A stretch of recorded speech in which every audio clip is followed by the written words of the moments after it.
Hey guys, tip of the day 45. Just wanted to go over one thing before I get into 45. I have, it's limited supplies, but right now I have some of these in. They're called bats and the 3-in-1 tailgaters tip tool. So I'm gonna sell both of them for 20 bucks taxes in. So first come, first serve, come see me. If you do not have these, every pool player should have this in their arsenal. They fit right in your case. The tip tool obviously keeps your tip scuffed, rounded. Obviously we know about those. But what a lot of people don't talk about is how versatile the little bat is. It also protects your cue. Like you're always running around trying to get a bridge, and then maybe you get a metal one or one that's a little bit broken because people step on them. This thing, and I usually just use my jump cue. It's just, or you can even just use the shaft. Lots of times it's easy to get it. You just need to reach. Obviously it's versatile, and you can get it out of the way pretty quick. So this little thing, if you need to put it on your brake cue, it still works if it's a little longer. So I highly recommend you get this. Honestly, it's called a bat. It goes right in your case. And now you have something that you can actually bridge real level if you need to, over something. It's just so much more versatile than what you might find on the floor. So these things are a must for pool players in the league, I believe.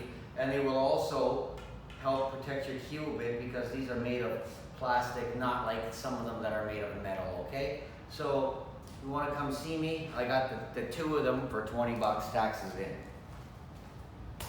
Tip of the day 45.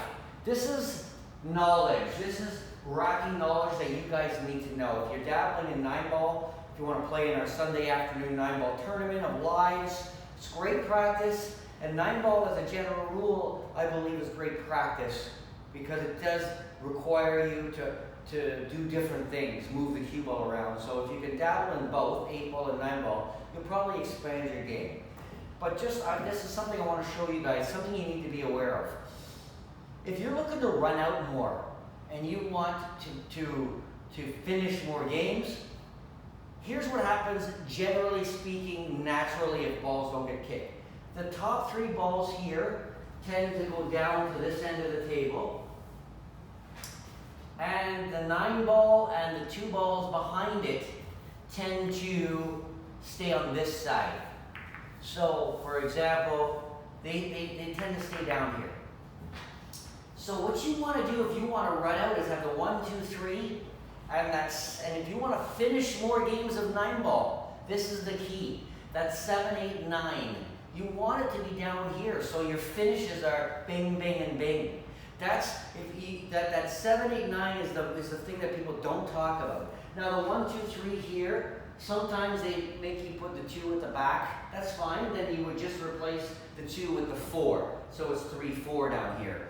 But what you want to know is a lot of times they come here. But I think even here is the big tip of the day. Even at those top balls here, that's not to me as important as this, what I'm about to tell you. If you're playing someone that's a lot better than you or has more run-out power than you, then you might think twice. You want to make it as hard as it can for your opponent. So what you're going to want to do, and here's the tip of the day, just to be aware of this, okay? This is something a lot of people aren't aware of. What you're going to want to do is you're going to want to put the 1, 8, 6 up here, 5, 7, 9 there. Why? Balls tend to come down here, let's say. You know, like they're moving in this direction. These stay at this end of the table. Well, what is the key to that? With the 5, 7, 9 staying down here, what happens is at the end of the game, that's the most important, you want to make it as more difficult for your run-out opponent. Your run-out opponent, if this was the 7, 8, 9, is going to get out almost every time. If I had to go 5, 6, 7, 8, and 9, I don't care how good you are, you're not going to do that as often. So that is something I just want you to be aware of. If you want to keep that 7, 8, 9 here to run out and finish more games, go for it. But if you feel like the guy is overpowering you or has a little more run out speed than you and you want to slow them down, you want that 7, that 5, 7, 9 here and that 1, 6, 8 up here, okay?